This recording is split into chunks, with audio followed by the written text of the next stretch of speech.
Be safe. Awesome. You guys want to take a seat? We're going to get started. Why are we here, right? Number one, go ahead and hit that slide for me. Just spacebar, yeah. Education, okay? So you guys have an outlet. Oh, awesome. Thank you so much. You guys have an outlet where you can go somewhere and you can learn something. How I got extremely successful in doing real estate was by coming to these events here and networking with the right people. There are people here that are visiting from out of state to come to this event because of the fact that they understand how networking works. Matter of fact, the people I've met that came here from out of town I have also met from events as well. So the name of the game is to build relationships, right, with the right people, and then once you build those relationships, they kind of just create its own value. So two things, education and networking, that's it. We're not here to sell you. This is not a sales pitch. I'm kidding, I got a course. You guys want to sign up? No, I'm kidding. We want to give you a free outlet. A lot of places like to charge you guys for this type of information. The way I look at it is if we can collaborate and everybody makes money, everybody wins. There's no reason to be greedy, right? Right? Yeah. All right. We got some engagement. I love it. So first thing that I'm going to talk about is how to wholesale, right? How I got in, just to give you a little bit of background of my story. I used to work for corporate with AT&T. I'm not a corporate guy. I'm very opinionated. Corporate doesn't like you being opinionated. So I said, you know what, I'm going to give you my 2 weeks, and you're going to give me my vacation time, and I'm going to be out. And they agreed. They said, okay. 3 weeks later, I did my first deal. So it was a wholesale deal. So we actually did it for the purchase price of $175,000. So all we did is a purchase agreement for $175,000. We sent it to our escrow that we have in Texas. We use title. Out here, you guys have title and escrow. Is that correct? Right. So my first deal I was ever done was in Texas. So what I did is I got it for $175,000. We contracted it for $175,000. We then found a buyer through. Is anybody familiar with New Western? Yeah. Everybody know. Okay, good. If you're an investor, yeah. So I sold it to New Western. Which is probably like the best idea ever. And then we sent that contract over with an assignment of contract. So it's literally just two different documents that you send to title or escrow or whoever you want to call it, and they do all of the rest. Right, Jonna? Yep. Right. Yes. So, sold the assignment for $205,000. Okay, this was my first deal. It's 3 weeks in. It's kind of a crazy story. I don't recommend y'all do this, but like I cashed out my 401k, I had a baby on the way. Like it was like probably not the best idea. But 3 weeks later, this is what we did. So is anybody familiar with what this is? Yes. What is it? A HUD. It's a HUD statement, correct. And my dummy, new to business, did not have a company or anything. This was just me doing my first deal. I'm showing this to you guys because I'm showing you what it's like to be able to do stuff like this. This is what we did to raise capital. Then we use that capital to start buying our own deals with fix and flips using hard money, stuff like that. So if you guys are in here and you don't really like, oh my God, I don't have any money, I don't really have much to start with, get collaborated with somebody. There's two ways you're going to make it in this industry. You either pay for somebody's time or you bring some sort of value to them. That's it. This is not like rocket science. It's just kind of like good old hard work, right? So that's that. And then my personal favorite is creative finance. I've learned to acquire properties with no interest. And this was my first creative finance deal I ever did. A lot of stuff went wrong, but it worked out. So the purchase price was $80K. This is in the middle of Desert Center, California. Does anybody know where Desert Center is? Exactly. Right? It was not. I don't even think it was worth $95,000. What? Past. It's like a little bit past Joshua Tree, like on the way to, I want to say, like Havasu. It's in the middle. It's like off the 10. You like literally can just miss the exit. But I couldn't find an ARV on it. There's nothing to comp there, right? It's in the middle of nowhere. So I was like, look, man, I don't even know if these numbers are going to even work because he wanted $80,000. He owed $61,000. So I was like, let me just take over your payments so you don't have to have the burden of this house. And then once I sell it, I'll give you the rest of the money. He agreed. Right? Which is crazy. So a lot of people are like, oh, wow, why would you do that? But we seem to have, negotiation is kind of what we do. And I just took over his payments for $600. So I acquired a property for $600. Let that sink in for a second. Okay. Now, 2-3 months later, we ended up selling it after getting a. Well, I'm not really talking about balloons right now. Why is that up? Yeah. Say that again. I did have to pay him off the 19 grand, correct. So what I did was when I ended up selling it, I had it appraised. It was appraised for 95,000, and then I ended up selling it for 105, giving him his difference, and he walked away with his money, and I made, an easy $20,000 just by taking over payments. And this was just for practice. The last deal we've done was with Miss Stephanie. Where's she at? Stephanie. Stephanie Figueroa. She's actually started attending these events. It was a brand new real estate investor, so instead of me charging her to do a course, I was like, let's just get hands-on and we'll actually do a deal together. So we have done a deal in which we bought it for $140,000. It was a mobile home, right? We gave them $27,000 down, and then we paid them $500 a month with 6-month balloon payment. Does everybody know what a balloon payment is? Who doesn't know what a balloon payment is? Okay, balloon payment means that the loan is due. The whole loan is due. So if I give you a balloon payment in 12 months, that means you got to pay me the rest. So usually you can refinance out of that. You can sell the property. So what we did is a 6-month balloon payment, rehabbed it, put it on the market, sold it in time using Miss Myra Conde, who's a beast realtor. If you guys need a good realtor, she's going to be somebody you want to help with, but was able to get it sold for, what did we sell it for? 271. Yes, 399. All leverage, guys. So that's the name of the game. Is if you can leverage the least amount of your cash to buy deals, why not, right? For the people that are new, how do you find deals? Is anybody want to, before I start showing? It's a good way to find a deal. Henish, give me. Door knocking, yeah. Matter of fact, driving for dollars is my first one. How you doing, boss? Want to join us? Driving for dollars, first one. You guys see a house? This is what I do. I find a house, I take a picture of it, I go on my Instagram, I hit the captions on the story, and then I save it with the picture and the address, and then you then skip trace the property. Okay? You say, hey, I came across your property. It looks like shit. You want to sell it to me? No, I'm kidding. Don't do that. Don't do that. No, but usually distressed properties, usually there's a reason for the distress, right? So the driving for dollars is going to probably be the cheapest way. You're only using gas, guys. You're only using gas. You drive around a neighborhood, maybe like a not so nice neighborhood that's up and coming. We could all think of places like that here. I'm sure we could think of places like that in Austin, right? Find some of those, start cold calling them, start seeing if they're interested in selling. Eventually you're going to get one that hits. Cold calling is how I started. When I found my first deal, I bought a foreclosure list. I skip traced the whole list by hand and got my first deal that way. So cold calling is a big one. Network. I had a situation where I network with realtors, and any realtors that have worked with me can vouch that they make more than they get listing the property. Why? Because I like building relationships. That's what I do. So networking with realtors will get you bringing you deals as well. I know a lot of people that do that. They call it, they have a name for it. What do they call that? Agent outreach, right? I've heard that somewhere, the agent outreach. So get working with agents, find a way to collaborate with agents. I know a lot of agents don't like investors, right? Like they're out there, but you don't have to work with those ones. There are realtors that do. And then mailers, if you got the money to pay for it. Oh, and that's where you guys can start off, but this is probably going to be, you're free. If you guys got money to pay for it, you can actually hire VAs to do some of this stuff for you. Network's actually no free, so you just come to these events and then mailers for theirs. That's pretty much all I got. Does anybody have any questions? No questions? I have a question. Yeah. When you do agent outreach, do you go for on MLS properties or off market? I prefer off market. Of course. I don't like buying on market. There's a lot of investors that do, like Henish got a sweet deal on MLS, didn't you? Or was that Viv? Was that you, Viv? That was Viv.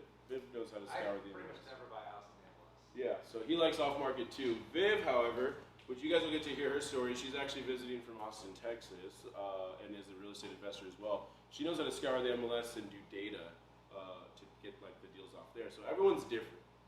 I personally don't like to do MLS. I like off market. Any other questions? How do you find that on market? Just like those, okay. Yep. Yeah. Driving for dollars. If you need help, feel free to get with somebody that knows how to. I can show you how to make the list, whatever you want to do. And then we just go from there. I always say one deal at a time. And Yes, so sir. when you do these, and you go through a neighborhood and you out to them? You get their information, whatever, and just say, hey, I want to buy your house? Good question. So, let's say driving for dollars, for example, right? Everything's public information now. You can literally pull stuff online, find out who owns the property. You can go on a website, like True People Search, type in the address, and now you got phone numbers for those people. You reach out, say, hey, I came across your property. I was driving by, came across your property at so-and-so. Would you be interested in an offer on your property? Right? A lot of people, they want to list those with realtors. That's fine. Because a lot of people, they don't want people walking through their house, right? They don't want to wait for the loan to approve. What is it now? 21, 30 days? For Fastest you can appraisal now. Yeah, so 20, I think the quickest is like 21 days. That's a slowdown of getting an appraisal. Yeah, that's true. So a lot of people don't want to wait for conventional lending, so they just want a quick cash offer and they want to get it over with. So that's what you're looking for. It's essentially, we come in, we buy cash, we buy it as is, so you don't have to do any work. And we pay, I like to pay closing. That's kind of an incentive for selling to me, right? So, but yeah, any other questions? How do you decide what market you want to wholesale or? You know what's funny? That's a good question. I started in Texas, right? And I found myself visiting. So I grew up in Oceanside, California. So I come back and I visit my family all the time. And I was like, you know what? I'm out here so much. I should just start doing deals here. And you know what's funny is people were telling me, no, don't work in California. It's too competitive. You're not going to do very good out there. And I tuned out the noise, and I ended up doing my first deal, which was that creative finance deal. Actually, and then I think I did a wholesale deal in Corona. So, and then from there we did some fix and flips. So I got like one right now pending in Joshua Tree, and then we have another one in Campo that we're cleaning up the land, and we're just going to sell it to somebody who wants to build on it themselves. So you got to get creative with the deals. Yes. How often do you do creative financing? Is there one that you focus on? Would you rather do just fix and flips, creative financing?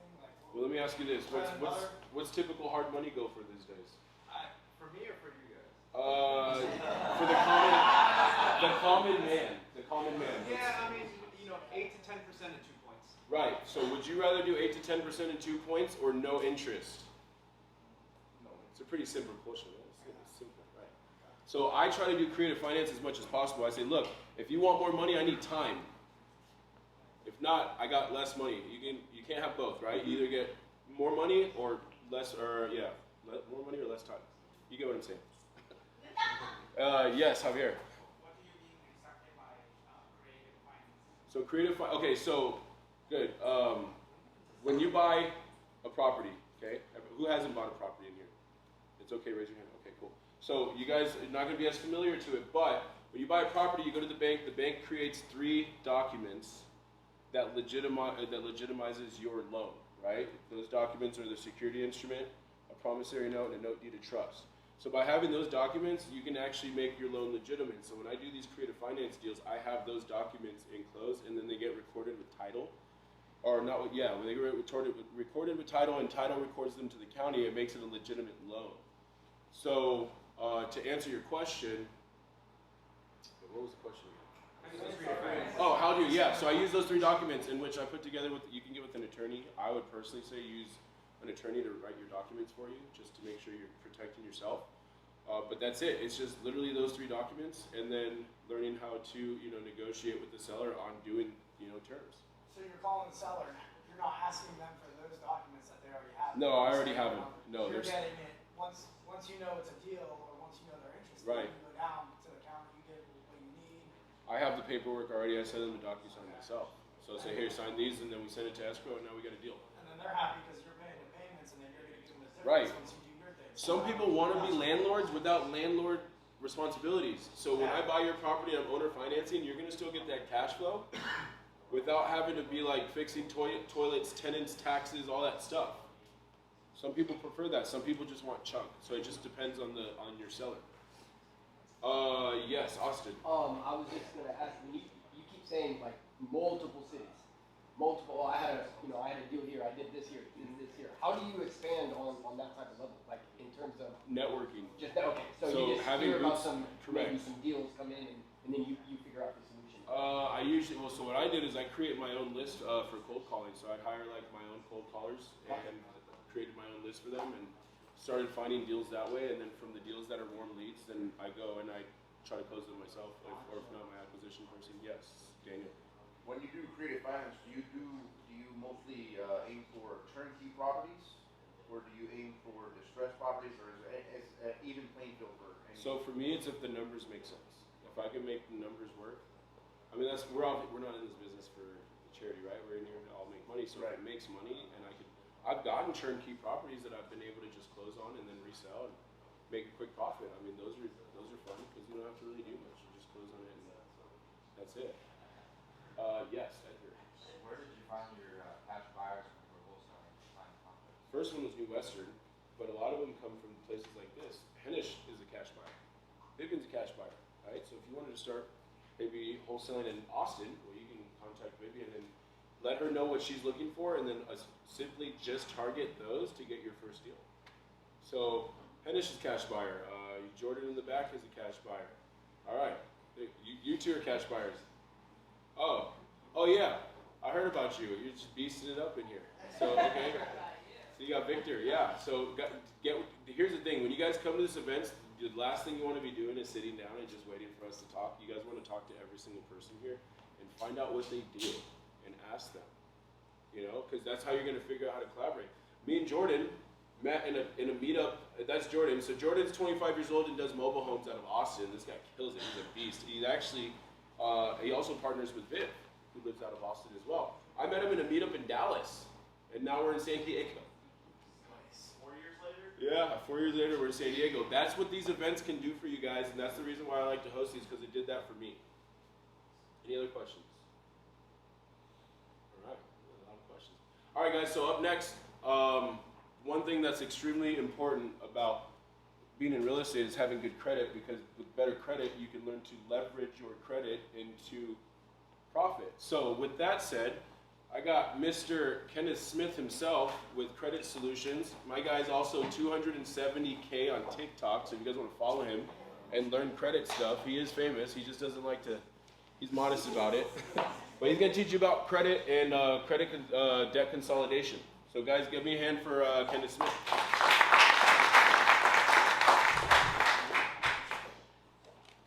Good evening, everyone. Who loves real estate? Let me hear you say real estate. Real estate. Let's go. Now, who loves credit? I want to hear you say some credit. Credit. All right. Who has actually leveraged credit on one of their deals? Okay, awesome. So credit has played a big factor. Now, who has leveraged credit, let's say, in any aspect of their life to get something they wanted? So credit has played a huge impact on just about everybody's life in here.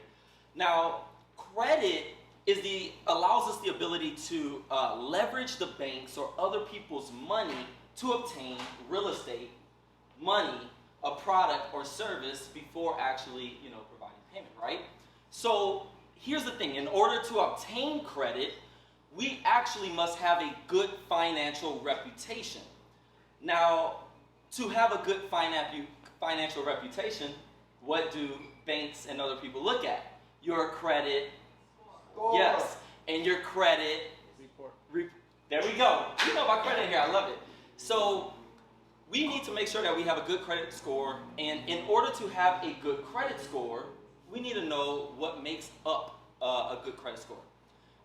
First off, a lot of people don't even know their credit score. Who actually, let's say, who does know their credit score? So most of us in here, okay.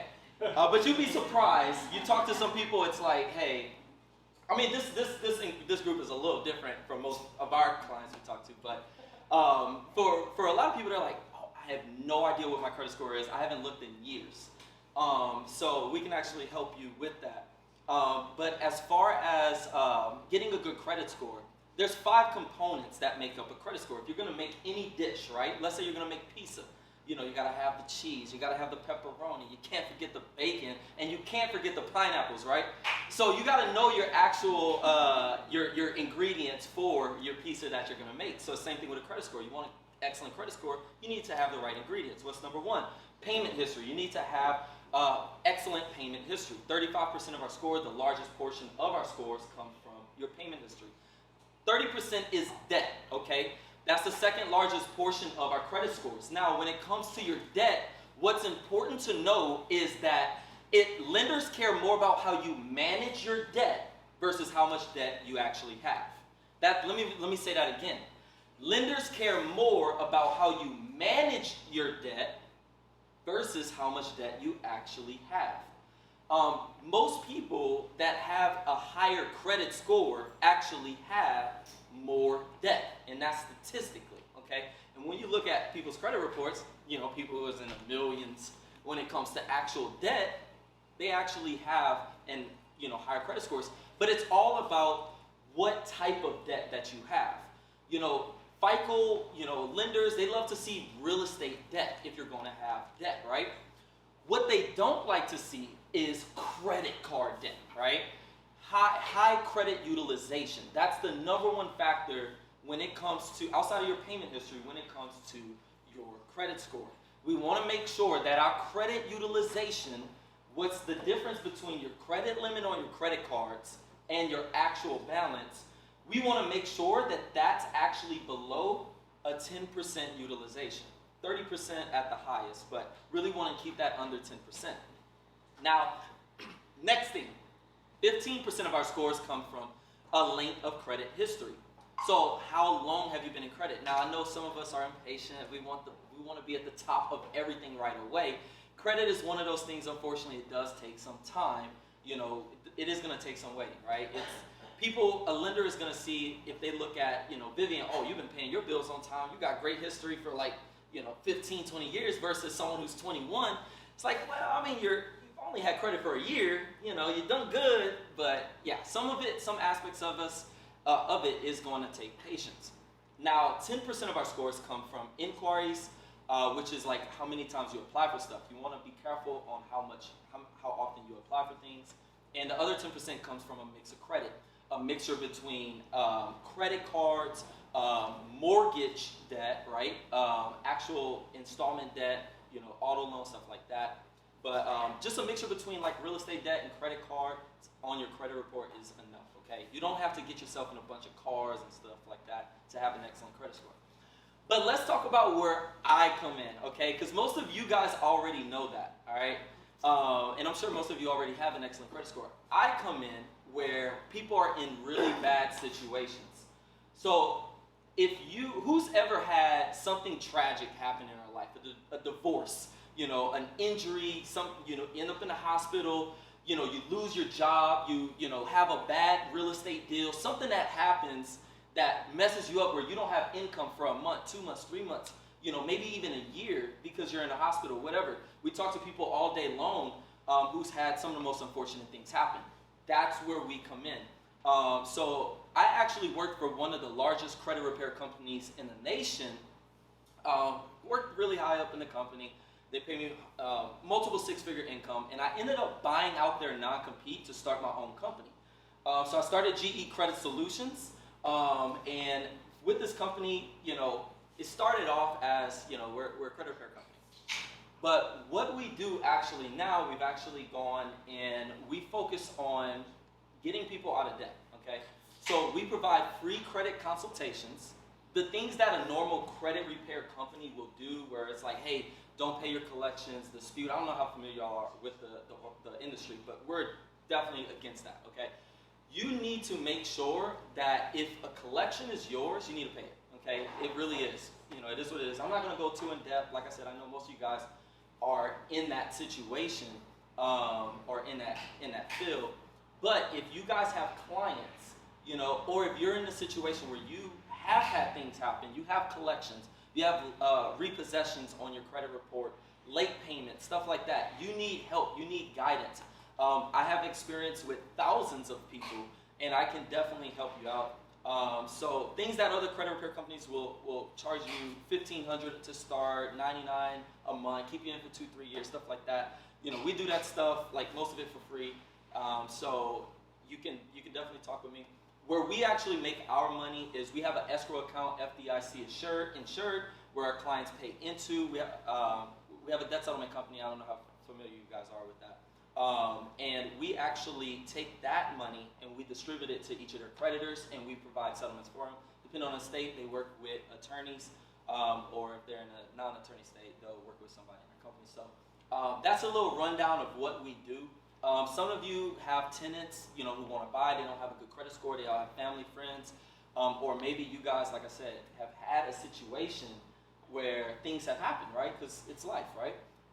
So if if you're like me, you like to take risks. So if you had a risk, something goes south, it's like, hey, things happen. You cut back on your feet, and before you know it, you're the top earner, baller, or whatever you're doing, right?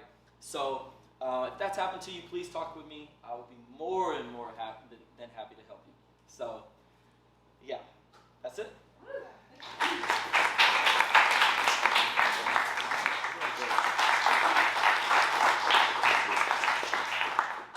I'm gonna have to apologize because I was going to present on my computer where there's animations and not animations but transitions.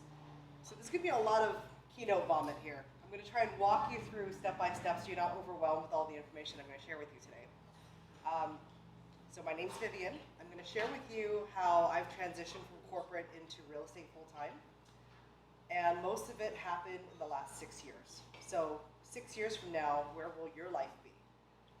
So just a quick outline here. I'll give you a quick rundown about myself and my husband, our roadmap and how we've invested, what our strategies are, how we've leveraged our way to earn wealth, some case studies and some resources for you. Also, not selling you anything. There's no course at the end of the day. So take out your phones. Look for us on YouTube. How many of you guys have wondered what happened to my hair? Don't be shy. Put your hands up. Anybody? Okay, I'll get to that in a minute. The suspense. Yeah, go ahead. You can find us on YouTube. We actually have a YouTube show. We have about 4,000 subscribers right now, and we go through all of our flipping episodes. So we've kind of documented our journey and things we've done, lessons learned. We have lots of pro tips. This is my husband. He thought it was funny to take a picture like some of those realtors do with a cell phone. So his background, he was working as a director of sales for a small company in Cedar Park. He hand-built 2 homes by the time he was 20 with his best friend. Back then in high school, you had these trade courses where you learn electrical, you learn carpentry, all those kind of things. I'm not really sure if a lot of high schools even offer that anymore, but he said that by far, that was like one of the most important classes he ever took. And it's unfortunate that it's not offered. Yeah, everyone's pushing for universities and college. Like, we still need those programs. Anyways, so he has his license in home inspection, or he did previously. So, buying homes becomes a lot easier when he knows what he's looking at. And he's also a licensed realtor. He just hangs his hat at a brokerage. He doesn't actually serve the retail market. He buys and sells for us. And then his role in the company, he excels in flipping. Basically, he does a lot of the flipping. He could do end to end. I could do it to about 95%. And then I call, honey, I need you to come in and do this. He also, handles all the permitting, all the problem-solving issues, and negotiating. This is me. I have a background in supply chain operations. My most recent role was at Apple. I worked in their new product launch operations as a program manager. Anybody here have an iPhone 12? That's related to my hair. Yes. So I was launching that iPhone. It was a very, very stressful year. I'll get into that in a minute. I purchased my first home in 2004, and my parents actually helped me find it. It had a basement apartment, so I was able to house hack right away. And my monthly payment on that was like $250. Someone downstairs paid for the rent. I lived upstairs, and the house needed work. I started tearing out all the wallpaper. I repainted the kitchen cabinets. I tore out the floors. It was dirty old carpet. I put in new laminate flooring myself. It was really fun. It was an accidental flip, but I ended up selling it 5 years later and made my first 100K. So my strength in the business is in acquisitions, networking, that's why I'm here, analytics, design, and Airbnb hosting. All right, so why invest in real estate? For me, it's because I wanted to live my life. I want a fulfilling life. And 5 years ago, I really just wanted to find a way to exit corporate so that I can do things that I like to do. At the end of the day, my husband and I really like to travel. We love to play. We like to not work. We like to work hard, play harder, and wealth is the ability to fully experience life. All right, so this is us. Real estate wealth building is a slow and steady game, but there are smart ways to play and I'm going to show you how we do that. Okay, so in December of 2017, I was frustrated that I was working so many hours. My kids were in school most of the day. I would only see them for 2 hours every day after school, and I was almost jealous that my kids had more time with their teachers than with me. And I thought, like, why am I living this way? So I know that there was a lady in my neighborhood on a Facebook group that was flipping houses. So I just sent her a message, a Facebook message. I said, hey, can I learn about flipping houses with you? She said, absolutely. And in fact, I'm going to bring another lady that I know that flips houses. And that 90-minute cup of coffee changed my life. I'm going to share some of those tips that she shared with me with you today. So Jennifer Welch is the broker at Amazing Realty, and she's the one that got me started. I consider her one of my mentors, as well as the other lady. Her name is Christine McDonald. They're both powerhouses. All right, so this is the vomit. I'm going to walk you through the roadmap there. At the very top shows you my acquisitions. You know, I had my first house that I house hacked in 2007. I bought a condo in Chicago. Then we know what happened in 2008. Market crashed. I lost a bunch of money. 2010, I had my first baby. And we moved out to the suburbs. The market still hadn't recovered by then. Lost some money on that one. 2014, I get my job at Apple. We move here, and I buy my first house here. A few months later, I was able to buy a rental property. Back then, houses in Round Rock, Texas, were just 20 minutes outside of Austin. They were going for like $200,000. Okay. That same house, I'll show you how much it's worth later. All right, so I told you in 2017, I had my first coffee with this lady in December. In 2018, April, we bought our first deal from New Western. And we had no idea what we were doing, right? But we knew that we had a confidence level of about 80%. We had mentors. Our mentors shared their contractors with us. We had sort of some design skills. We just kind of winged it. Right? I know it sounds crazy, but we winged it on a $320,000 home. But that was our journey. We made $9,000 on our first deal. But that $9,000 split between two people, that's $4,500 we made in 3.5 months. That is cheaper than any college education you're ever going to get. Right? Yeah. So in that first year, in that first calendar year, in pink is the acquisition strategy. In green is the exit strategy. And then in 2022, we now own 7 doors, including our primary home and 2 more under contract. So in our first year, right, between April of 2018 and April of 2019, we flipped 6 houses with full-time jobs, 2 young kids, and 2 dogs. That didn't make me lose my hair. It was a really, really great experience. If I can do it, so can you. You just have to do it smartly. The number one tip I can give you is to buy and flip something that's close to where you work or where you live. That way you're not spending all your time trying to drive around and manage the property. The next year, James was able to quit his job because by that time we had already done 8 or 9 flips, and he was like, I'm going crazy. I need to quit my job. And I had all the benefits, all the health insurance, all the golden handcuff money at Apple, and so he quit. I couldn't quit yet. But we managed to do more deals. We flipped 5 and acquired our first Airbnb. After that, we moved into a flip because we fell in love with it. Instead of making the money, we decided that that house with all the better schools, IB programs, great neighborhood, we moved into it. We ended up, in that year, I was able to buy more properties, 1 on wholesale, 2 from the MLS, because there are golden nuggets on the MLS. You just have to know how to find them, how to research them. We also did 1 direct purchase. We flipped 2, Airbnb'd 1, and we moved into our current house, which I also house hacked, because there's a garage in the back that I was able to convert into a full studio, and I rent that out, thanks to Henish's advice, to travel nurses. So every 13 weeks, I pretty much get a new roommate in my backyard. And they pay me $1,700 a month for a furnished rental. It's great. Another reason why I was able to quit my job.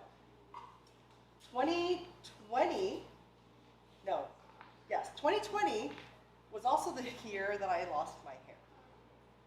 So at this point in time, we'd already done 13 deals, right? And when you have stress or something so traumatic happen to you, you just have to look in the mirror. For me, it was really easy. My hair had just started falling out in 8 weeks. 8 to 10 weeks, it was gone.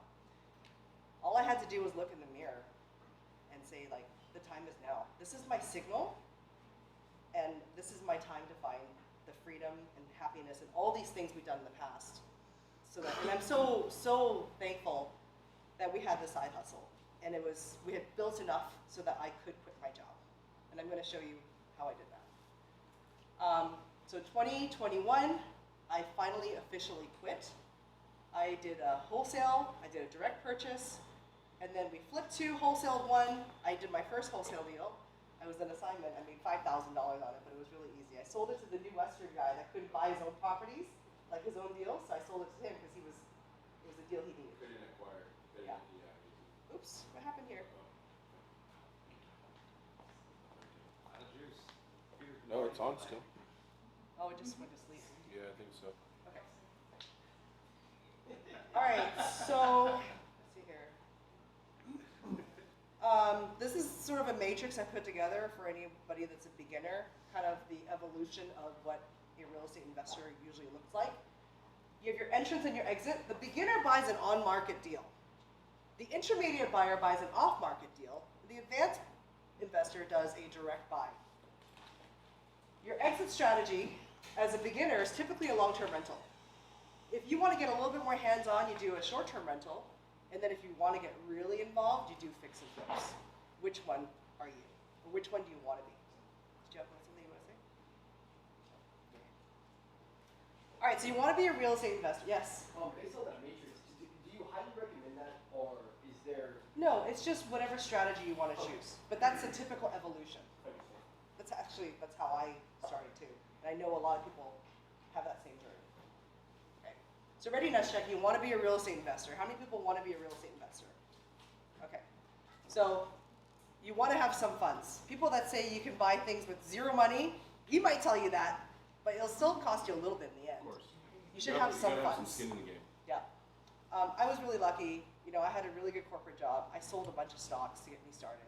So not everyone is as lucky as I am, but if you can leverage your time or you can leverage your knowledge, there's some way you can make a deal. We talked about good credit with Kenneth. Good credit not only will save you money, it'll make you so much more money because your rates will be so much lower. Some people that have terrible credit under 640 or 620, they're paying 15 to 18% in interest rate. That's like buying a house on a credit card, okay? When you get down to really good credit, you're borrowing at like 6.99%. You know, that's as low as I've seen on a hard money loan. But you can do commercial at like 5.5. But commercial is a little bit more stickier, not as sticky as conventional. You want to have great resources, and that's why you're here. You're meeting people that have experience, expertise, a network, and then also the most important thing here is law of attraction. Seek and you shall find. All right, so financing, I want to go through this really, really quickly because there was one thing, actually there's many things I didn't know about. In this coffee chat that I had with Jennifer, she told me about all these other things, all these other kinds of ways to borrow money. I always thought you buy a house and get a 30-year mortgage with a mortgage lender. I didn't know about commercial, hard money, or private money. But I wanted to address commercial because that's one thing that a lot of people don't even think about. When you hear it, when you go to these seminars, they're always talking about conventional hard money or private money. Commercial is like the creme de la creme. You have to shop for a good commercial lender, but their rates are pretty low. You need a credit score, you need a good credit score, typically. They'll make you sign a personal financial document. And a lot of times they like you to have a W-2. So if any of you guys are planning on, acquiring property and you want to do commercial and you have a job, a commercial loan is great for you. And then I go through the pros and cons. I don't want to spend too much time on all this. This presentation will be available to you. There's a QR code at the end, so you are welcome to take that. All right, so our strategy is multidimensional. And the reason why is because every deal can have a different exit strategy. You might want to burr it out, you might want to flip it, you might, depending on what your cash position is, whatever it is. So we kind of do a little bit of everything depending on the type of property. So there's house hacking, we have long-term rentals, we have short-term rentals, we've wholesaled one property. We've fix and flip, which is our bread and butter. Moving. Do you guys know that if you live in your house for 2 years out of 5, you can move and the capital gains aren't taxable? Like, that's a really great strategy, especially if you're not disrupting your life too much. And then also leveraging. Our goal here was to quit jobs and earn passive income to cover all of our expenses and more. So here's the story. At year 5 in 2020, after I bought my first rental property in Round Rock, Texas, we started gaining momentum because the market started getting really strong, appreciating. Austin's getting so many people moving in. So that 2015 rental that I bought for $202,000, I got it reappraised, I cashed out. I did all this just before I quit my job. Like 2 days after all this was done, I quit. That was my last day. So I did my first cash out for $50,000. At the same time, our move and flip increased in value. We purchased it at $695, and we purchased it at $565, and after all the renovation was done, the all-in cost was $695. It reappraised at $860. So I did a cash out, refinance it, and took out $50,000. I didn't do the jumbo loan. I wanted something that was a monthly payment that was manageable. And then we sold our previous primary home. So now, like, this is all in $250,000 that I'm sitting on in a month. I was like, okay, what do I do now? Guess what happened? Anybody? No. A deal came. No, this is not taxable. This is the 2 year out of 5 rule. That $150,000 is not taxable. Cash out refinance, they're not going to tax you on debt. Yep. Right? So I'm sitting on $250,000. I get a call from one of my friends and said, there is a lake house property or lake property for sale.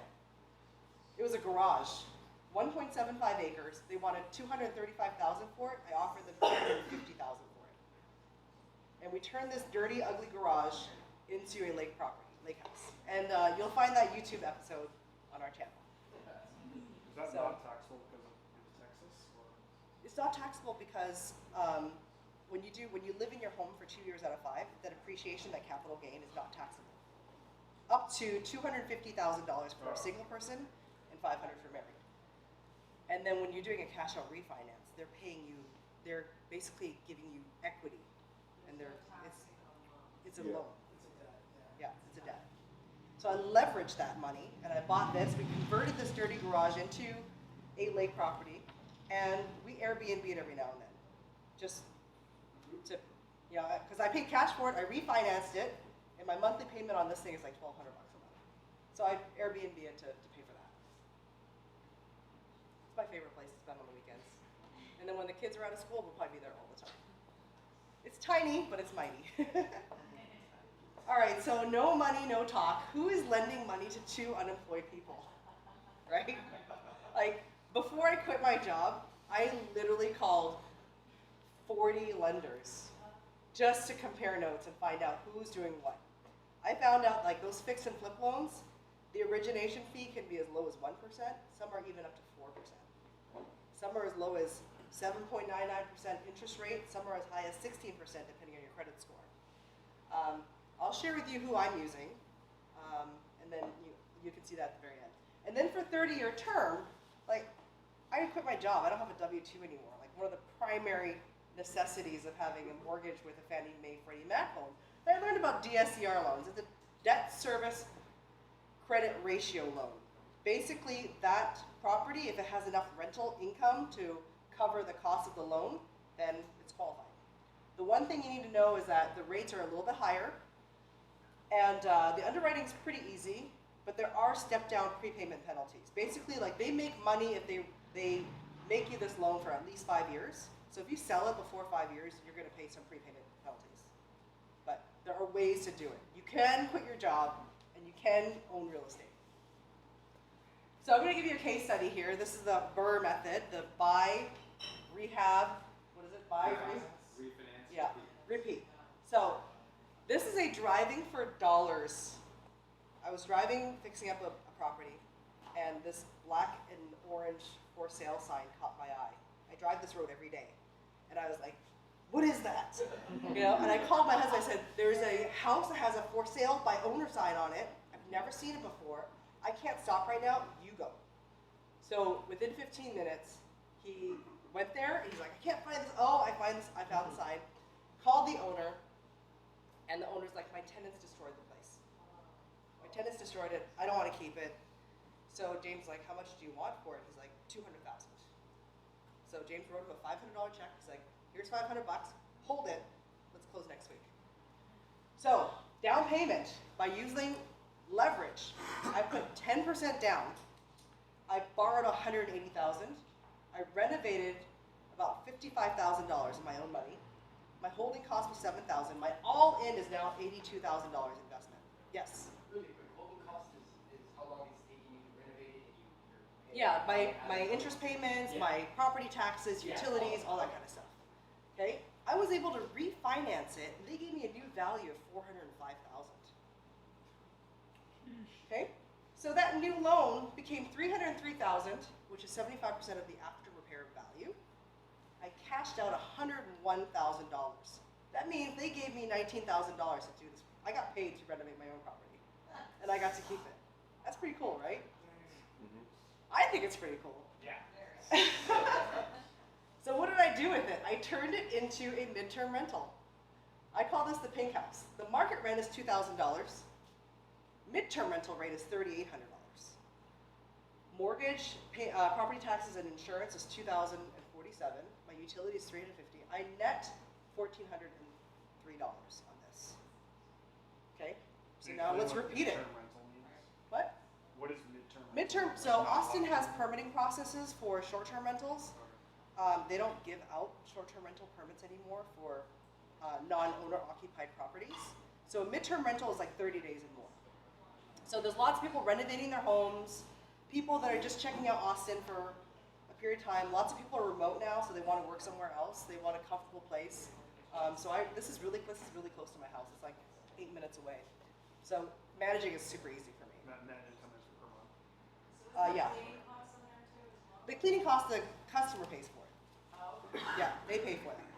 So it took me. This is actually my staging furniture. So when we started flipping, I used to stage my own properties. So these are a lot of the staging furniture that I just use and repurpose and put it in here. So now repeat, right? This is where it gets fun because this is when I was able to start thinking like I can actually replace some of my income.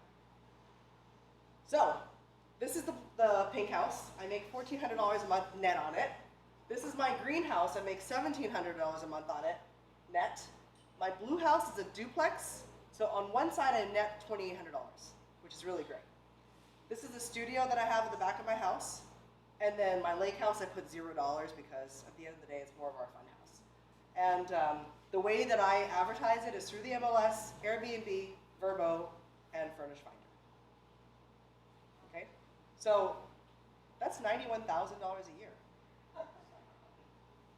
I don't really do anything other than schedule cleaners or, tell my husband to fix things every now and then. Come to San Diego. Come to San Diego, he's watching the kids, it's great. Yeah, so $91,000 a year. I don't really do anything, right? This is this is over a 6-year period of time. Okay, so rules to live by and reason why we've done as well as we have. Don't be a motivated buyer. You make money on the purchase of the property. Don't speculate that, a year from now it's gonna be worth so much. Well, a lot of people thought that too in 2007. And then in 2008, everything went south. You wanna base your research on comps. As much as possible, buy a home that needs work. When you get into real estate investing, someone that got a $100,000 quote on their kitchen remodel, that's only gonna cost you $25,000. So buy something that needs work. That new appraised value is so much higher than the amount of work or money that you put into it. Again, don't speculate on flips. Use solid comps. Grow slowly, monitor your cash flow, work on your credit score. And whenever possible, at least for me, I like to invest close to home. I think I'd keep whatever hair I have on my head because I do that. It's less stressful. These are my all-star lenders. If you're interested in a DSCR loan, he's one of the 40 people that I called. I had a great experience with this company. Richard Cammey, he is my fix and flip guy. And then Alicia Saturn is she also does all the above, but the difference is she works with new people. Richard only works with experienced people. And then Mike, he just does DSCR loans, like all levels of experience. So these are the people I use. So let's talk real estate. This is my contact information. That's the QR code. Feel free to pull out your phones and scan the QR code. You'll have access to this whole presentation and my contact information. Thank you.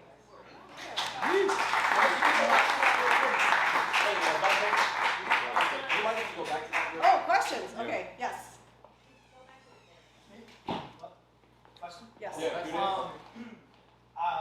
Can you explain just a little bit on these golden nuggets that you found on MLS? Yeah. So the house that I currently live in now is in one of the best neighborhoods in North Austin. It has great schools, mid-century modern homes, mature trees, large lots.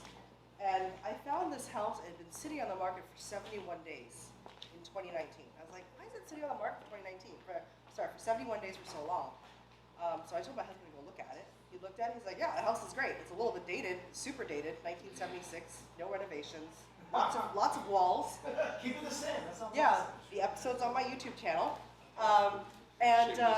Shameless plug. The way we found this deal was, it was priced at $650, which was a little bit expensive for no renovations. I knew it needed work, so I was like, let's see who owns this house. This is my process, right? Let's see who owns this house. Oh, what's her name owns this house? She's 96. Is she even alive? Obituary, search her name. She's dead. Okay, so then who now owns this house? I'm researching all the trusts and all the title and deed transfers, and I know another name, a lady named Frances owns this house. So I was like, there's equity in this house. I know there's room for negotiation here. So we called the agent, tried to make an offer. They're like, oh, we already have, an offer on it, but we waited and they called us back to just make your offer. Yes. So that's one way. I love the, So you noticed that it was out. It was just listed for a long time. Yeah. That's what you're at. yeah. Who's an agent here again? Who works with First American Title? Do you know about their My First AM app? Yes. Do you ever use it? No. That's a golden Good tool. deals, yep. That's a great tool. It's free. My First AM My First AM app and website. You can search deed information. You can see transfer titles, all that stuff. It's really great. So, any other questions? Did I answer your question? Yes. How about you, Victor?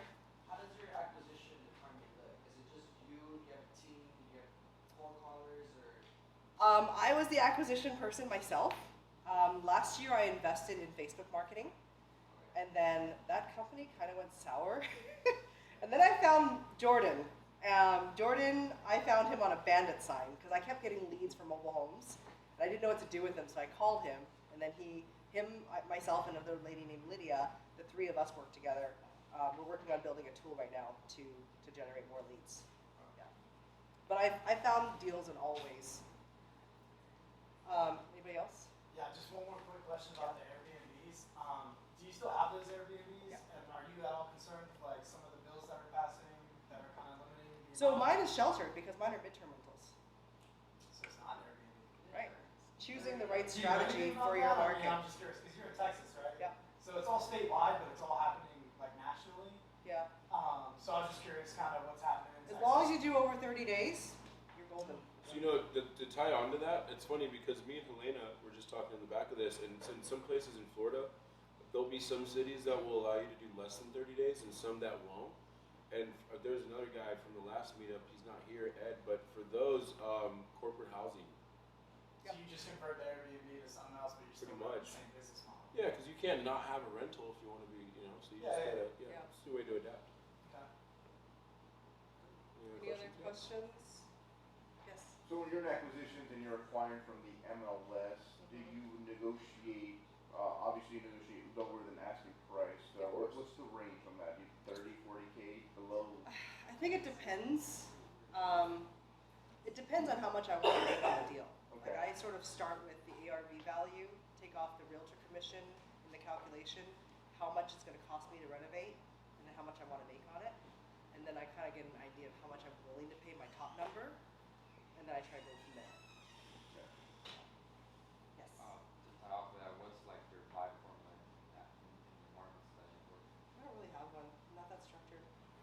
I just, you get a feel for good stuff. I always stay in great school areas, like great school districts is my rule. Because when I got burned on that condo in Chicago, it was an up and coming neighborhood.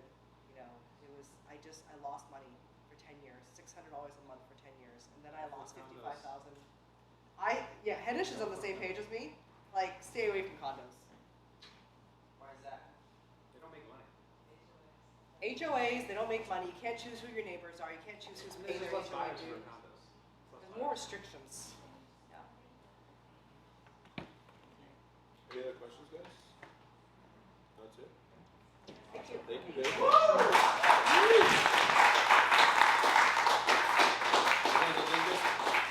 I think this kind of ties into. I'm sorry, it might be Jordan next, right? No, Jordan doesn't want to speak this time. He's being shy. Jordan's being shy. Jordan's being shy. Hey guys, so cool story about Jordan and Viv. So check this out. This is how small real estate is, right? Small world. Jordan and Hennish met at the last meetup that we did. Him and Hennish had a conversation on the phone and asked if he maybe knew somebody in Austin for, what was it? Other investors and stuff. Yeah. And I'll get to it, but the point is, like, when you have a good deal, investors want to work with you. Right. And so the best way to find the good deals is distress. There's motivated sellers that you got to find out what the motivation is. So for example, she's saying how it was on the market for 67 days. That's a reason, right? Like if as an investor, you want to look at the red flags. There's red flags for like if a house is not selling, there's a reason. Like right now, I got a house that's on the market and it's been on there over 30 days. However, in that market, it takes 60 to 90 days to sell, right? So if I get past the 60 to 90 days, now I got something to worry about. Do I have it priced too high? Does my realtor suck? I'm gonna fire my realtor. So you gotta find out what the reasons are, figure out the red flags, and usually out of those red flags comes out the motivation for why the person wants to sell or what they're going through. So then you leverage that motivation to get the deals you want. So somebody was just asking about how you do the buy formula. Get with somebody who knows what they're doing and have them underwrite deals with you. And what I did when I first started, I was literally just bringing leads to people until I closed on something. And that's how I was able to close my first deal. My first deal, I worked with a realtor who helped me lock up the contract. And then I worked with somebody else who found the buyer. Yes. Really quickly, if you do want to buy a formula, you need to get an idea of how much dollars per square foot it's going to cost you. So in Austin market, if I'm doing roof, windows, HVAC, all that stuff, plus all the flooring, all new kitchen, it can cost about $75 per square foot. And it's just saying here in California, it's about $85. So you have to talk with people that know what they're doing to understand how much, then you can build that into your formula. This is like an average rehab. Yeah. Austin? Yeah, really quick. So do y'all ever just have people that are like, hey, here's some money, have a percent deal? Yeah, private money. So you get a lot of. So I have some investors that I use where they just got money sitting in a bank account, right? And your bank account makes how much in compound interest? 0.001. Right. Yeah. Versus, let me use your money and I'll give you 15, 20% return on your money in 6 months, and it's secured by something tangible, right? So you're not just taking their money and running with it, like a lot of scam artists out there. So me personally, I give them title. Oh wow. I give them title. So I've actually, so let me give you a bad deal, right? Because we've all lost money, right? I had a deal in Dallas. It was we're supposed to just close on it, get it sold, have the tenants move out. It was a hotel, right? Does anybody know what a hotel, or does anybody not know what a hotel deal is? Okay. A hotel deal is instead of wholesaling where you sell the contract, you close on it, you list it on the MLS, and you resell it without doing anything, okay? So it was supposed to be just a hotel deal. The tenants started giving us problems. We ended up having to go through the eviction process in Dallas County, which took up to 6 months. Once we got them out, they messed up the entire house, which then costed us more money, and they messed up the foundation, which the previous seller had told us she had just got the foundation fixed, when we found out that she did a really shitty job on the foundation, which costed us an extra $10,000 out of pocket that we didn't realize we had to pay. And so what was supposed to be like a quick 30, 40,000 K turned into only $8,000. I gave that to my private money guy and I took the hit. That's not a bad loss, because some losses could be losing money, right? So if you take care of your private money guys, if you guys get people who have funding and they want to get into real estate and you take care of your people, those relationships are going to be there. And And that's really like how this game works. Like there's so much money out there that you guys can actually utilize if you know what you're doing. So I would say go get a couple deals under your belt with your money first, and once you do that, you can start looking at, using other people's money, OPM, right? Yes. So what is the hotel deal? The what? The Hotel. hotel? Oh, It's when you close on the property and list it. hotel? It's like wholesale and retail put together. Hotel. Yeah. All right, so we got a treat for you. Henish has got this cool little production that he's done. So we're gonna go ahead and do that, and then we'll break out and do a little bit of networking, guys, and then just probably start heading it out. So yeah, any other questions before we get started though? No? All right. So first of all, I want to thank Henish for letting us use his place with CalHomeCo. He's also builders, so if you guys are looking to build something, let him know. Henish, I'll let you take it away, okay? Wow, thank you. Well, so congrats to all the speakers today. I mean, Vivian's presentation was epic, and that was really nice. I don't have a presentation because I didn't find out what I was talking about today until he told me last night. And so no one has time. And I've done hundreds of presentations. A handful of you seen me before talk about stuff. But I do want to spend a moment with some gratitude and thank Dante for putting on this event, and all the other people that are here. Austin for being here from Texas. Sean taking the video. Vivian from Chicago, and a little keynote here. We've known each other for almost 20 years back from Chicago. We were friends there, and then it was just a small world. Rocio has been with me for years. And then we've got these other people. Victor's on my team flipping houses. He's 23 years old. He's been flipping a bunch of houses. Chris works with him right there too. John's an old colleague and now investor with Victor. So there's Akbar in the back is an old friend of mine. We've got some kids with things that are in common. And Kenneth, super lively in person. When I was at dinner with him, he's the most mild-mannered man. It's like Peter Parker and Spider-Man. And I was like, this dude can do a shuffle, and that's why he's got 270,000 views, because if you go to dinner, I'm not watching. No, I'm just kidding. This guy. So I appreciate Climate Media and Ian and showing up, and especially Jana for providing and coming here and hosting. And she's who initially connected with me with Dante, which has been great, where I met Jordan, where now Vivian knows all of us, and then I met Kenneth in Austin last night. And so I wanted to share a quick story since I've got a few minutes here. About we went to dinner last night, and it was great, and I hadn't spent any time with Kenneth in Austin. I haven't spent enough time with Dante and Jordan, and I haven't seen Vivian in about a year. I was there in Austin about a year ago for a bachelor party. Got to hang out for like an hour or two at a brewery under some trees. It's beautiful in Austin. Please go visit. It's a great place to go check out. And, the real estate values are crazy. Visit, don't stay. Don't stay. That's what it's about. Maybe two. Yeah, maybe two. Time flies though. And so, I heard a story earlier that God only made a few perfect heads, and for everyone else, He gave them hair. So there's that. So we went to dinner last night at Don Pietro's in Old Town last night, and it was great. We had a really good experience. We had shots that were fun.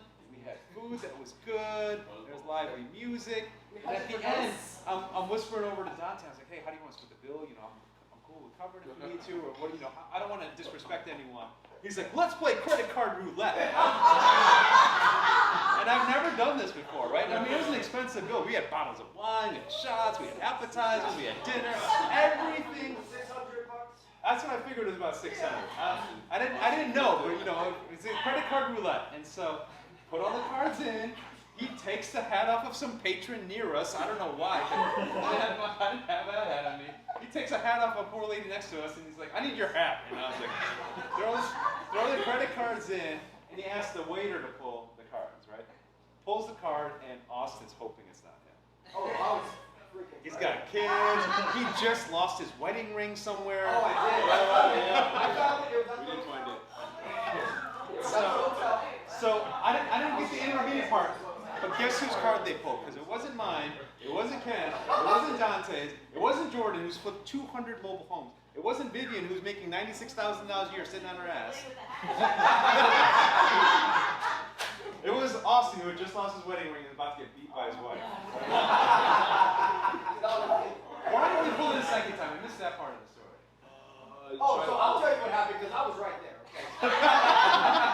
First of all, I was already coming into this like, hey, I need a budget, I got a $13 old fashioned. I said, Okay. Anyways, we no, he didn't shuffle. Jordan tried to help me out. He said, no, they didn't shuffle, let's do it again. They didn't shuffle. And I was like, oh, thanks, I got it. So he puts a napkin, and he puts all the cards under it, and then the waiter goes in, and I said, hey, don't get the medal. Sure enough, pulls out again. I said, Same customer, destined to pay the bill last night. Ball doesn't lie. And I told him, you know, in Asian cultures, we fight over who pays the bill. It's a blessing I am white. to be able to provide for your friends like that. It's a Don't blessing. fight over the bill. You want the bill, you can He didn't look at it the same way. I tried to give him some wisdom, you know, and so please support their businesses for the credit counseling, because you can do credit repair in any country or any state in the U.S. And understand how it's done. So, you know, support these guys, because they came on their good sport. And it's a cool spot where we went to in Old Town. It's across from a cemetery. And does anyone know the moon status last night? What was it? We found ghost hunters in the cemetery last night. And Jordan made friends with him, and all of a sudden... I watched a lot of ghost adventures. I killed So we had a fun time in the cemetery. So that was our last night. So needless to say, it's a fun time to hang out with guys like this. So contact us if it's not just for business. If you want to get fizzy shots with pop rocks on them, we're your go-to people. This is my presentation. I hope you guys can see it. This is my visuals right now. So. You know, I've been in this business a fair amount of time. I was fortunate to just get lucky into the subprime lending world. So I was responsible for giving people shitty loans for 3 years. After that, I outsourced their jobs to India, where I worked in outsourced jobs. And then after that, I then kicked them out of their houses when I ran the foreclosed homes department. So this is my history. So I'm a great guy overall.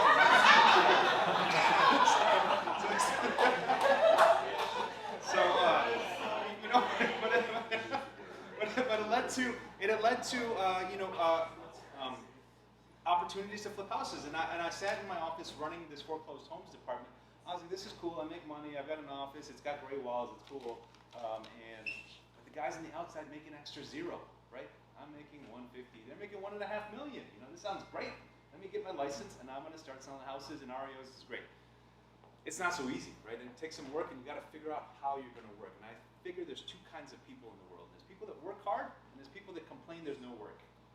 So you got to figure out which kind of people you're going to be, because there's a lot of people that want to sit in their hands and be like, I'm going to make a nice Instagram page, and I'm going to get rich, and that doesn't happen, you know. And so I knew I was going to work hard. So I started doing consulting. I started traveling. I started going to Texas for Bank of America and consulting for them and telling them that they had bad people. They didn't even know how to fire people in their servicing departments, because they just transferred people to different departments when they weren't producing. Right? This is why you get bad service at Bank of America. Well, so I literally had to have meetings with the HR executives. I'm like, I need you to train the managers on how to give 30-day notices and performance reviews and improvement plans so you can fire them, because these people don't want to work here. I can tell you right now. That's what I'm telling you as a consultant. I'm the Bobs, and this is what I'm telling you. So I got an opportunity to start flipping houses in 2013. A guy that had been flipping houses for 30 years. And one of my friends that owns a title company is like, hey, this is my guy that I know. I've done deals for him. You know, be cautious, because people can be sharks in the business world. So I went and worked with him. He's like, I like you. You can run the company. I'm moving to Hawaii. So he moved to Hawaii. And I stayed in San Diego running his shop and wondered why he had a locked door that was hidden in an office in Hillcrest. And it was shortly found out it's because he was constantly ripping people off, right? Doing bait and switch deals, lying to people, just telling just horrible things. And I was like, this is not great. You know, there's only one Hennish that anyone knows, and I need my reputation to be a little bit better. So I'm quitting. I'm out of here. I'm gonna do the same job this guy did and just tell people the truth. Yes, I'd like to buy your house. Here's how much money I can afford to pay. It's gonna cost me $100,000 to fix it, and I hope to make X. I might make a little more. I may make less. I might lose money. If this works, let's do it. If not, let's figure out an alternative strategy. And so I took that. I started my own company in 2014. Haven't looked back, right? But I learned the basics of finding properties, right? There's key things in real estate. And the business is all about leads. You can take leads that other people could get you, and you're going to pay a premium for it. Dante wants to get paid for his efforts to find that lead for you, right? Or you can find it yourself, and you get a bigger rip, and however you figure it out, right? There's a dozen different ways to get business and we'll go into one of the ways that we've gotten business in the short film that we'll show that some of you have seen before. Apologize, but it's quick, so it's fast, and it'll be worthwhile. But the key things is that I was finding properties from NODs, knocking on doors. I knocked on hundreds of doors, right? I'd spend 2 hours a day, 5 days a week knocking on doors, and I was getting one deal a month. But the good news is that deal makes $60,000 to $100,000. So one deal a month is a good living, right?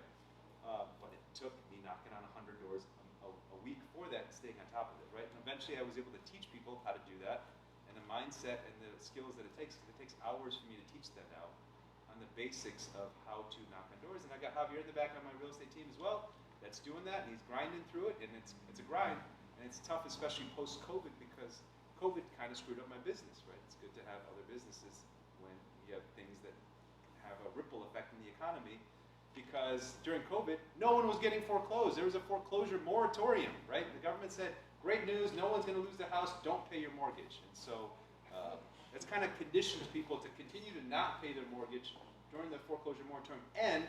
And so now people are losing their house saying, oh my God, I can't believe they took my house finally. I only haven't paid my house bills for 3 years, right? So it's and so now it's happening, so the opportunities are starting to pop up again. It's not a lot of them, but how many people need more than one house a month to make a living, right? Not a lot. I mean, one house a month is a good living. And so that's what I've been averaging before, and so the relationships is key. A lot of realtors work with us that sell us their properties directly, which is useful. And so I started a construction company in 2018, which has its own, it's a beast of its own at this point. We've got our own business development people, project managers, estimators, operations people, and guys like Luis are like, I'm seeing your signs around the town, and we've got a dozen projects going on at any given time. And our average job is $300,000 from ADUs all the way up to custom luxury builds. So it's grown steadily, and it's been a good business, which is nice because it's just one of my passive income strategies, which is what you want in real estate, right? People buy houses and want to get into real estate, not just to sell pretty houses, because you want that mailbox money, right? And mailbox money, whether you get it from a rental or from a business or from people that work with you, it's the same. It shows up in your mailbox or in your bank account direct deposit, and you're like, thank you that it's there. Thank you for the efforts that I put in previously to make this happen, right? So having the key network and the relationships is important. Having the knowledge is important. Having your money is important, and knowing which deals to take is important. When you're new, every deal looks great. When you're old, 1 out of 100 deals look great, right? And that's the difference, right? You know a little bit more selectively. And so a lot of realtors try to pitch me deals, or a lot of people try to pitch me deals like, buy this house for $800,000 and sell it for $900,000.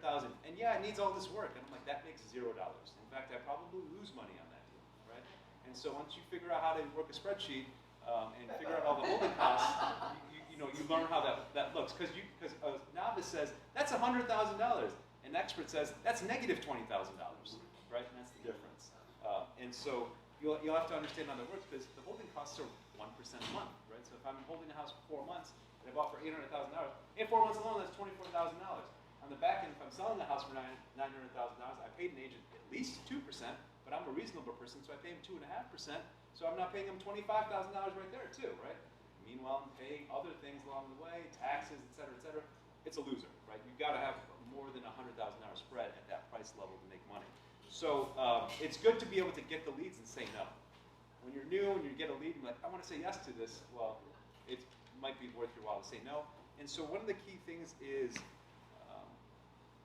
being able to partner. So the first few years that I did this, in the first 40 or 50 flips that I've done probably 110 plus now. I don't know what the exact number is. I asked Rocio to put together a spreadsheet because I lose track a little bit. It's over 100. And so the first 4 years, so I did was with a partner that had flipped 200 houses prior to me. And that was useful because I'm like, I think it's a good deal. Could you confirm it, right? And I had to pay him a rip of my deals, but it was worth it because I didn't make any mistakes. On the 100 plus, 110 plus deals I've done, I've only lost money on one of them, right? So that's not a bad ratio. All the other ones hit. Vivian told me last night that she's made $600,000 on a flip, which is huge. I thought I was pretty proud when I went to the ARIA event, and I said my biggest was 420, and that was a good one. But on average, it's like 100,000. So they kind of check out. Yes, Victor. Why did you lose money? Did the rehab just go up? It was on Golf Crest Drive in Del Cerro, and it was like people thought it was a slightly busy street. It's like a 35 mile per hour street in a neighborhood of 25 mile per hour streets, and it's kind of like for some reason, that was enough at that time. I don't know. So did it sell what you expected it to sell? It just took like 6 to 9 months to sell, which was surprising in a hot market. It was a beautiful house, and actually, the guy that bought it is in the real estate industry, and I see him all the time, and he's always thanking me every time I see him. Right? He's like, "Oh, thank you for that house. It's great. I always have people over, and they love it, and my family loves it. And I'm building a pool with my neighbor over here that owns a pool company, and all these things." So I'm glad it worked for him, but I can't ask him for an extra $30,000 that I lost on it. That doesn't work. But $30,000 over 100 deals is no big deal. So Rocio earlier today had a lead for a property, and they wanted 690, and she's like, "I think you should say no." I was like, "Yeah, I trust you because she's been with me for almost 4 years," and I'll say no. And she's like, "Oh, they came back and said that person couldn't perform at 690. Do you want to buy it at 655? I'm like, "Yes, that's a deal that makes no sense. Maybe I'll make $30,000, $40,000 on it. Conservatively, ideally, I make 60, and then it works out. So it's good to say no and hold your ground because I don't want to waste people's time. Nancy in the back has pitched me deals, and I just say no when it's a no deal. And it's worth it to say no quickly instead of like, "Yeah, maybe let's go do this and waste your time for a week or two," and know how to analyze the deal quickly, and we can kind of get into that. Well, I've been chatting. I'm not organized. I don't have a presentation. I will do a better job, Dante, next time, I promise. But I do want to show you this quick 6-minute video, if that's okay. It should be entertaining. Some of you have seen it before, but let's watch it again.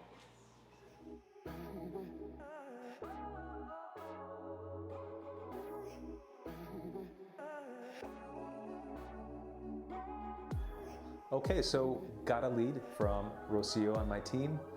Client is going to lose her house to foreclosure. In fact, she has 2 houses that are potentially going to go get foreclosed on and lose.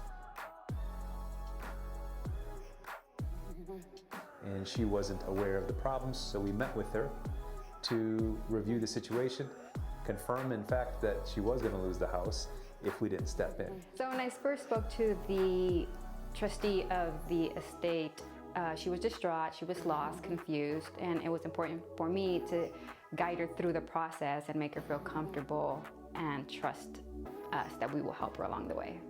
But it got more complicated because the person we were interacting with wasn't the owner of the home, it was actually her aunt. And her aunt claims that it should have been in a trust that makes the niece, the woman we're talking to, the owner of these properties. So it took me a couple phone calls in order for her to actually set up an appointment for an in-person meeting. The properties were put into a trust legally entitled, but what happened was that our client that we're dealing with lost the trust paperwork. When I first met her, we already had a build rapport, so she was very friendly. But our goal was to find a certain document in order to move the process forward. I've heard it referred to as losing your winning lottery ticket. It's like you won the lottery and you lost the ticket. If you don't have the paperwork that says who gets what when someone passes away in the trust, well, then you have to start fresh. Typically, we do not go to people's houses and scour through boxes, hours of boxes, but there's a foreclosure coming up in a couple of days, and we needed to find that piece of document. I was trying to be helpful to the trustee. I wanted to know that she's in good hands. So I made myself available for a couple of hours. I sat alone in the garage, looking through the boxes, and I could not find the trust document. So we're at that point right now where she's been looking through her paperwork, looking through boxes of files to find the trust paperwork, can't find it. We tried to find the attorney, we can't find him. We hunted down the notary that signed the grant deed into the trust, found her, but she couldn't remember who the attorney was. So we're running out of options here to figure out where the trust is so she can do something to stop the sale. I'm not a trust or probate professional, but it's important to me to research everything I talk about. Based on my experience with this particular situation, it is extremely important for everybody to put their home in a trust. My name is Chantal Deucers. I'm managing partner of Deucers & Parvisi. We specialize in trust administration, probate, and business formations. It is very important to put your property in trust to avoid the California probate process. Nobody wants to go through that. It's extremely expensive, extremely timely, and it holds up your assets and causes a lot of stress for the loved ones. Meanwhile, we were able to talk to the bank, confirmed that they were owed about $20,000 for one of the properties to stop the sale that was happening in about 2 weeks, right? And as we're running out of time, I came up with an idea to give an alternative collateral. And that alternative collateral came to me in the recognition that she had 2 nice cars in her parking lot, in her driveway of her property, including a nice BMW and a nice Mercedes. And when we came back to inquire, I said, hey, whose cars are those? She said, yep, those were my aunt's, and she gave them to me as well. And I said, okay, well, since we can't tie this money to your property, since you don't technically own it yet, what if I buy one of your cars for you for the amount that you need to reinstate your mortgage and stop the foreclosure? And that'll give us some time to sort all this through. I think Kenneth felt that our assistance to the trustee was essential. It gives us momentum and be able to help her correctly and guide her the right way. Incredibly, that was a good solution. She liked it, we liked it, and now I have a little bit of collateral against the funds that I had to loan her to purchase this Mercedes from her so she could reinstate the mortgage, which I paid directly to the bank. She got the money, stopped the sale, which is incredible. So everyone's happy there. We've got some time, but now we're going through the process of going through probate. It's still going to take months and months. This is the importance of putting your property into a trust and not going into probate, which is kind of worst case scenario. In general, probate could be a nightmare. And one specific situation I had was a woman came to me because her husband, who was a dentist, suddenly passed away from a stroke. And fortunately, they had a trust set up with a lot of their assets, but they kind of missed a beat with his dental practice, and that was not tied to their trust. We want to try to avoid any process where we're having to have the court intervene on a loved one's assets, business, personal, real property, cash, whatever it may be. Just the emotions involved create a lot of the headache. But now we're going through the process of going through probate. We've connected her with some attorneys to start that process, get through it all, so we can finalize the deal, which involves paying off both houses, the mortgages that are owed, giving her a bunch of money, and hopefully that'll settle this situation for the next several years, if not indefinitely, for her and her family. So she's got cash, she doesn't have foreclosures, she's able to get the equity out of the property, and everyone's happy.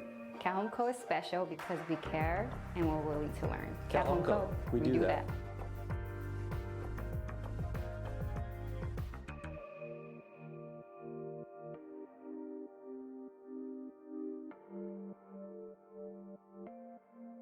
This is a video we put together for an event we had a couple weeks ago on probates and trusts, because it is important. We see this happen so often, and one of my specialties I picked up along the way is hunting down people. I'm basically a private investigator.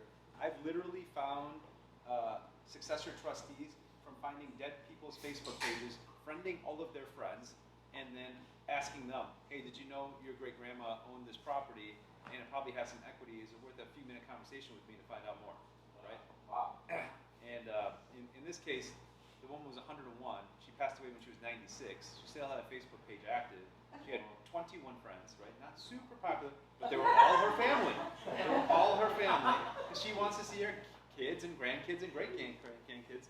And I hunted them down, and one of the guys was like, oh yeah, my Uncle Tom is in charge of that. Let me get you in touch with them. And sure enough, I'm talking to Uncle Tom about this one, right? And so, I'll hammer the phone myself. And so I'm not one of those investors that's like, oh, bring me the deals, and I'm sitting on my throne. I will get in the weeds. I'm crawling under houses. I'm on the roof, and I'm hunting down people, and I'll knock on doors, right? And so it's worth it because a deal a month is a good living, And so if you're not willing to do it, you can complain there's no work. If you're willing to do it, there's a lot of work out there, right? So that that's kind of my story on that. And getting creative is hard if you don't know all the options, right? Who would have thought you could buy a car to stop some lady's foreclosure? And then I'm going to buy one of her houses, and I'm going to pay off one of her houses, and then buy the other house from her, and she's set. And I'm going to give her $150,000 cash. that works. Meanwhile, I'm all in for less than $350 for a house in San Diego, so that really works for me. Right? I don't care how small. I didn't even go look at the house. I was like, I'll take that. I know that's 10 different mobile homes in Austin, but you know, it's one house in San Diego. So, and so doing the right thing and having the integrity is really important with this business. Recently, I had another client where it was a distressed lead. One of my door knockers said, "Hey, Hennish, go check out this house. I set an appointment for you."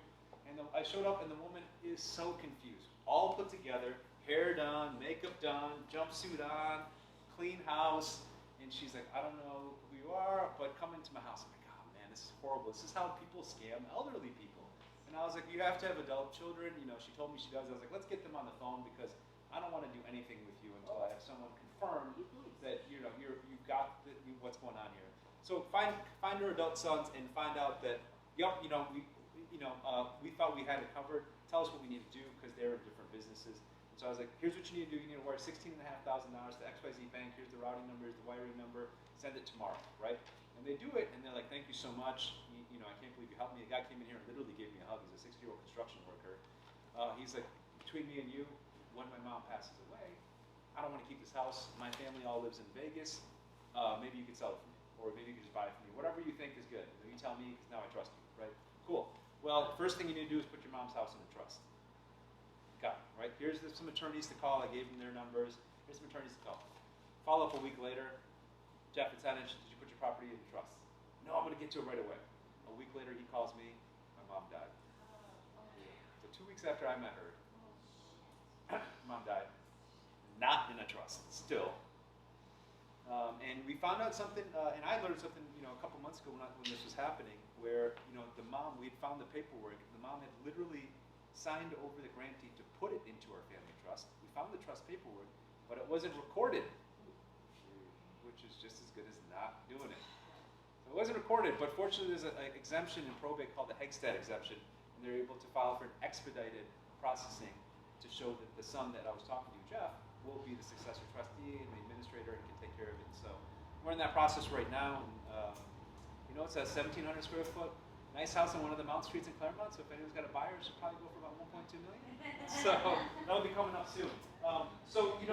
Same thing as Vivian, same thing as Dante, same thing as Austin and Kenneth. My QR code is on my name tag over there. Otherwise, I'm easy to find right here.